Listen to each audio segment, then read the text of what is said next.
এরদোয়ানের গদি বাঁচিয়ে দিবেন কি ট্রাম্প? কালবেলার খবর বিস্তারিত পড়ব।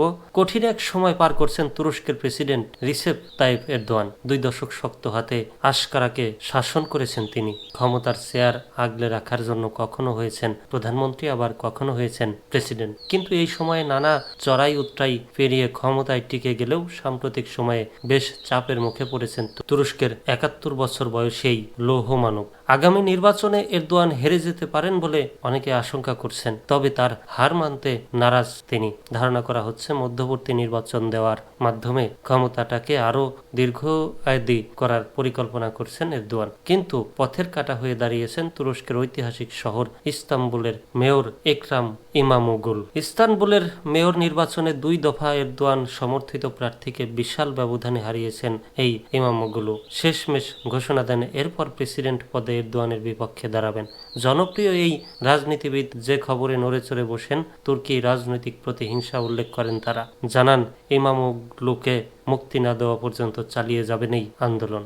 স্থানীয় সময় বুধবার টানা 7ম দিনের মতো ইস্তাম্বুলের রাস্তায় বিক্ষোভ দেখিয়ে গেছেন আন্দোলনকারীরা। দিন দিন বাড়ছে এই বিক্ষোভের পরিসর। রাজধানী আর আশকারা সহ তুরস্কের বিভিন্ন শহরেও ক্রমশ ছড়িয়ে পড়ছে বিক্ষোভের দাবানল। পরিস্থিতি যেদিকে যাচ্ছে তাকে গণ অভ্যুত্থানের লক্ষণ বলে মনে করছেন বিশ্লেষকরা। ধারণা করা হচ্ছে এরদোয়ানের ক্ষমতায় থাকাটা এখন চ্যালেঞ্জের মুখে হয়ে যাচ্ছে।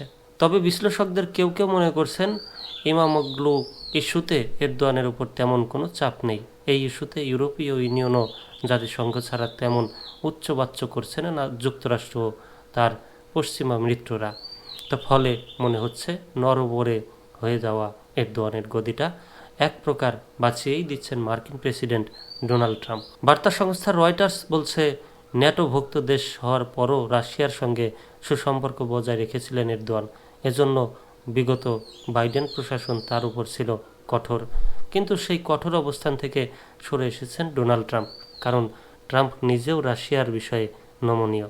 ফলে এরদোয়ান হটানো কিংবা তাকে চাপ দেওয়ার পরিবর্তে নীরব থাকছেন ডোনাল্ড ট্রাম্প। আর তার এই নীরবতাই বাঁচিয়ে দিচ্ছে এরদোয়ানের গদি।